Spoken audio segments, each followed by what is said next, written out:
Hello, कैसे हैं आप लोग? आई होप सारे बढ़िया होंगे। तो भाई आज का जो हमारा टॉपिक है वो एक पॉलिटिकल टॉपिक के ऊपर है, क्योंकि आम चुनाव होने वाले हैं राजस्थान में। तो उसी के ऊपर हमने एक स्टोरी कवर की है। जैसे कि कल आपको पता चला होगा कि एएसपी जो कि आजाद समाज पार्टी भीम आर्मी प्रमुख चंद्रशेखर आजाद की पार्टी है, और आरएलपी जो कि हनुमान बेनीवाल की पार्टी है, जो कि नागौर जिले से सांसद भी है। ये दोनों जो पार्टी है आरएलपी और एएसपी, इनमें गठबंधन हो गया, जो कल की मेन हेडलाइन थी मेन स्ट्रीम मीडिया की। गठबंधन पर बात करने से पहले हम बात कर लेंगे उस व्यक्ति की जिसकी वजह से ये गठबंधन होना मुमकिन हुआ है। हाँ जी, पर्सनली मैं उनका बहुत बड़ा फैन हूँ। नाम है हर्ष शिकारा।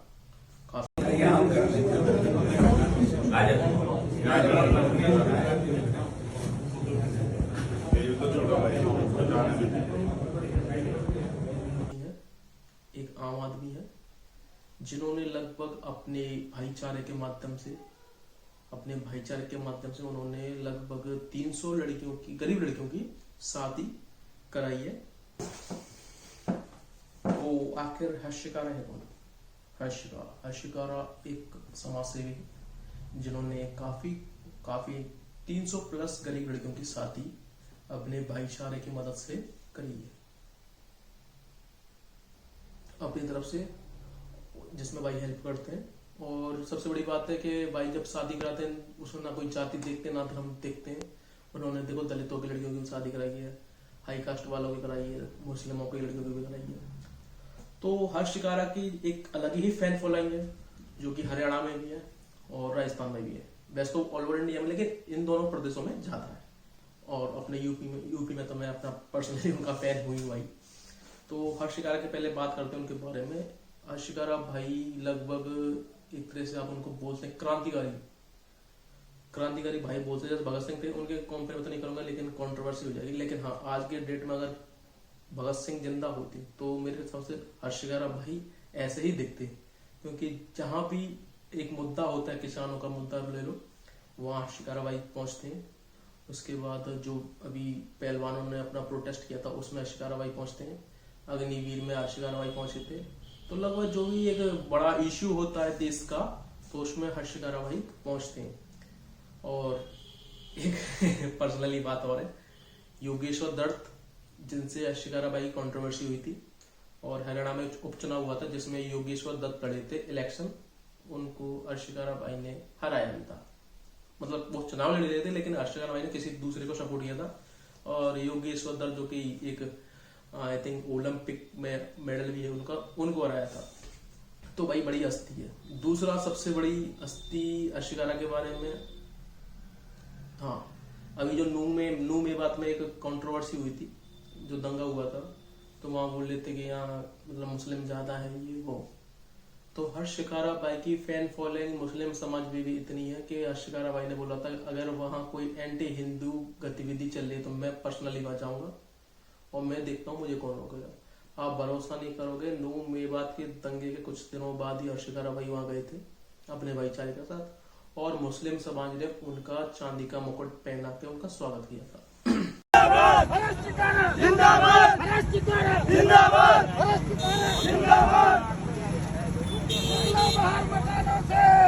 जंग लड़ो बेईमानों से, निकलो बाहर मकानों से, जंग लड़ो बेईमानों से, निकलो बाहर मकानों से, जंग लड़ो बेईमानों से।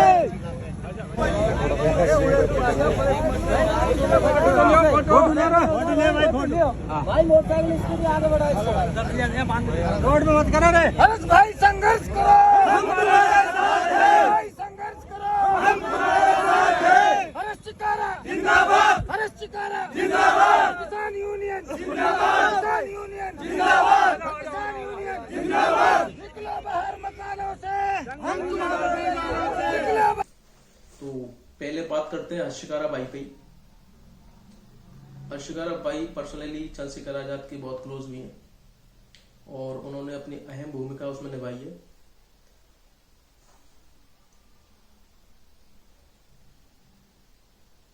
तो जो भी गठबंधन हुआ उसमें सबसे मेन जो हाथ है वो अपने हर्ष शिकारा भाई की है।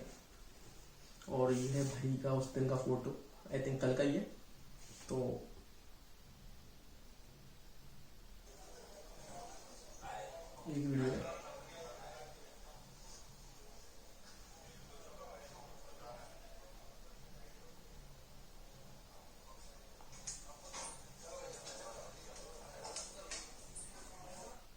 तो अब बात होती है इलेक्शन की। देखो भाई, इलेक्शन चंद्रशेखर आजाद की जो फैन फॉलोइंग, अब हाँ सॉरी, दूसरी बात और बताऊंगा बहुत हंसी की।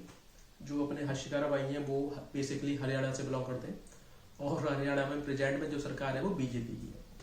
तो कहीं ना कहीं बीजेपी को ऐसा लगता है कि वो उनके हमेशा एंटी रहती है, लेकिन भाई हमेशा गलत चीज के एंटी रहते हैं। तो क्या हुआ, अभी नू मेवात में शायद इंसिडेंट था, पता नहीं कोई दूसरा होगा, शायद पहलवान, आई थिंक पहलवान वाला इंसिडेंट था, जो प्रोटेस्ट में भाई गए थे सपोर्ट करने के लिए। तो वहां के जो मनोहर लाल खट्टर है, उन्होंने उनको नोटिस दिया कि आपका मकान हम गिरा देंगे, जो कि उत्तर प्रदेश में योगी गिरा देते हैं। ठीक है साहब, अब बुलडोजर नोटिस तो पहुंचेगा, लेकिन सबसे अच्छी बात ये थी हर्षिकारा भाई, जिन्होंने 300 लड़कियों की शादी कराई है अपने भाईचारे की मदद से, वो खुद एक किराए के मकान में रहते हैं। अब सरकार किसी दूसरे का मकान तो गिरा नहीं सकती हर्षिकारा भाई का मकान बोल के। तो भाई ने बोला ठीक है भाई, मैं तो इसको भी खाली कर दूंगा, मैं क्यों दूसरे का नुकसान करवा दूं। तो ये बहुत अच्छी एक बात हुई थी। हर्षिकारा भाई रेंट पे रहते थे, और क्यों सरकार दूसरे का मकान गिराने पर चली। अब बात करते हैं, पहले हनुमान बेनीवाल कर लें हम। हनुमान बेनीवाल, जिनकी पार्टी है RLP, राष्ट्र लोकतांत्रिक पार्टी। प्रेजेंट में इस पार्टी के राजस्थान की मैं बात करूं तो राजस्थान में 4थे नंबर की पार्टी है। पहले पे प्रेजेंट में 99 सीटों के साथ तो कांग्रेस है, दूसरे पे 77 में भी है वो बीजेपी है, तीसरी पे बहुजन समाज पार्टी जिसके 6 सीटें हैं, और 4थे नंबर पे है RLP जिसकी लगभग 3 विधानसभा में विधायक है प्रेजेंट। और जो हनुमान बेनीवाल है जिसके राष्ट्रीय अध्यक्ष हैं, ये खुद नागौर जिले से राजस्थान में MP है प्रेजेंट में। तो पहले एक्चुअली ये था चंद्रशेखर अलग चुनाव लड़े थे, ये लड़े थे, तो अब ये एक हो गए। तो इसमें ये हो गया आने वाले टाइम में दलित वोट, मुस्लिम वोट, और हनुमान बेनीवाल जो कि खुद एक जाट कम्युनिटी से आते हैं, तो जाट वोट एक तरह से एक पक्ष में पड़ेगा। तो लगभग मेरे हिसाब से जो भी जाट बहुल क्षेत्र है और जो भी दलित बहुल क्षेत्र है, जाट बहुल, मेरे हिसाब से जो जाट और दलित बहुल जिले हैं वहां पे मेरे हिसाब से ये जो विधानसभा का चुनाव है उसमें ये दोनों गठबंधन पार्टियां बहुत अच्छा परिणाम देंगी। तो 29 तारीख को जो कि स्थापना दिवस भी होता है RLP का, और जयपुर में एक जनसभा है जो एक कहीं ना कहीं बहुत बड़ी जनसभा होने वाली है। उसमें चंद्रशेखर भाई भी पहुंचेंगे, हर्ष भाई पहुंचेंगे, और हनुमान बेनीवाल भी, मतलब काफी जो नेता है उसमें पहुंचेंगे, और एक तरह से एक शक्ति प्रदर्शन भी होगा। अब बात करते हैं अपने वन एंड ओनली भाई चंद्रशेखर रावण। लेकिन हमारा जो दुख सुख में कोई काम नहीं आ रहा है, भाई काम आ रहा है। हमारा हम भी वीडियो देख रहे हैं और हमारे को आस है कि भाई आगे बढ़े, हम SC/ST सब साथ में, ये आपसे कामना करते हैं। चंद्रशेखर भाई आप संघर्ष करें। मेरी एक बात जान लो, हम जिन स्थितियों में आज हैं, सब लोग गरीबी, बेबसी, लाचारी, जनजाति, अपराध, शोषण, हर चीज की एक सीमा होती है। जैसे जवानी की उम्र होती है, बचपन की उम्र होती है, बुढ़ापे की उम्र होती है, ये अंत है। अगले कुछ साल में एक ऐसा सवेरा होगा इंसान बराबर और किसी को रोटी, कपड़ा, मकान और किसी भी तरह की परेशानी नहीं होगी। मेरा वचन है आपको, अगर मैं 10 साल दिया तो ये दिन मैं आपको ला के दिखाऊंगा अपने साथियों की बदौलत। ठीक, हमको यही आशा करने आपके जज्बे को सलाम करता हूं। आराम से, ताकत से, हम तुम्हारे हाथ के साथ हैं। मेरी ताकत तो आप ही लोग हैं। वो हम ताकत है, आप संघर्ष करोगे, आप कभी जब तक जान है संघर्ष, जब तक भाई हाँ, चंद्रशेखर रावण भाई से पर्सनली भी मिले हम, पर्सनली नहीं मिले, लेकिन जो हमारे बुलगढ़ इंसिडेंट हुआ था तो भाई उसमें आई भी थी, हाथ ही मिलाया था भाई से, बहुत अच्छे आदमी। और टाइम्स मैगजीन में उनको भाई उभरते हुए नेता में टॉप 100 में भी जगह मिली है वर्ल्ड में, तो अलग ही अपने भाई का हाथ तो आया। तो चंद्रशेखर भाई की एक पार्टी है, पहले संगठन था भीम आर्मी, अब पार्टी है आजाद समाज पार्टी, जो कि काफी अच्छा धीरे धीरे ग्रोथ कर रही है इंडिया में, उत्तर प्रदेश में भी कर रही है। भाई के जिला पंचायत भी जीते हैं, सभासद भी जीते हैं, छोटी पार्टी है लेकिन धीरे धीरे अभी ग्रोथ कर रही है। तो भाई ने अभी राजस्थान में भी इलेक्शन लड़ रहा है, गठबंधन कर रहे हैं, और काफी लोग बोलते हैं जो कि हमारी कम्युनिटी से कि पार्टी बना के अच्छा नहीं किया ये वो। मैं इस कंट्रोवर्शियल पे बात करूंगा नहीं, चंद्रशेखर भाई के लिए अगर जान भी देनी पड़े तो बिल्कुल देंगे भाई, सीधी बात तो ये। आधी रात को सपोर्ट करेंगे अपने भाई को, क्योंकि उस बंदे ने वही स्ट्रगल किया अभी लाइफ में, समाज के लिए खड़ा होता है। जहां भी दलित समाज पे, दबे कुचले लोगों पे शोषण होता है, पुलिस थाने में FIR नहीं होती, तो चंद्रशेखर रावण अगर एक ट्वीट कर दे कि मैं उस जिले में आ रहा हूं, तो भाई हलचल मच जाती है। SSP खुद उस मैटर का संज्ञान लेता है। ये आज की डेट में चंद्रशेखर रावण की पावर है। और मैं तो चाहता हूँ कि भाई चंद्रशेखर रावण बहुत अच्छी ग्रोथ करे। मैं ज्यादा बड़ी बात नहीं करता, अगर चंद्रशेखर रावण के 5 उनकी पार्टी के 5 विधायक भी अगर राजस्थान में मिलते हैं, तो वो 5 विधायक दूसरी पार्टी के 50 विधायक के बारे में बैठेंगे, ये मैं दावा कर रहा हूँ। तो विधानसभा चुनाव अभी MP में भी है, तो वहां पे भी चंद्रशेखर रावण भाई लड़ रहे हैं, उनकी पार्टी लड़ रही है।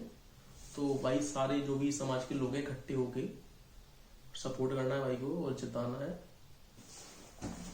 तो आखिर हर्षिकारा है कौन?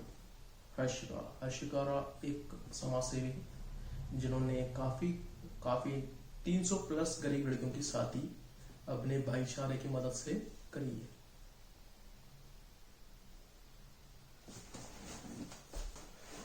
और दूसरी एक बात और है, हर्षिकारा भाई जो कि है हरियाणा से, और प्रेजेंट में हरियाणा में BJP गवर्नमेंट है 3-2-1।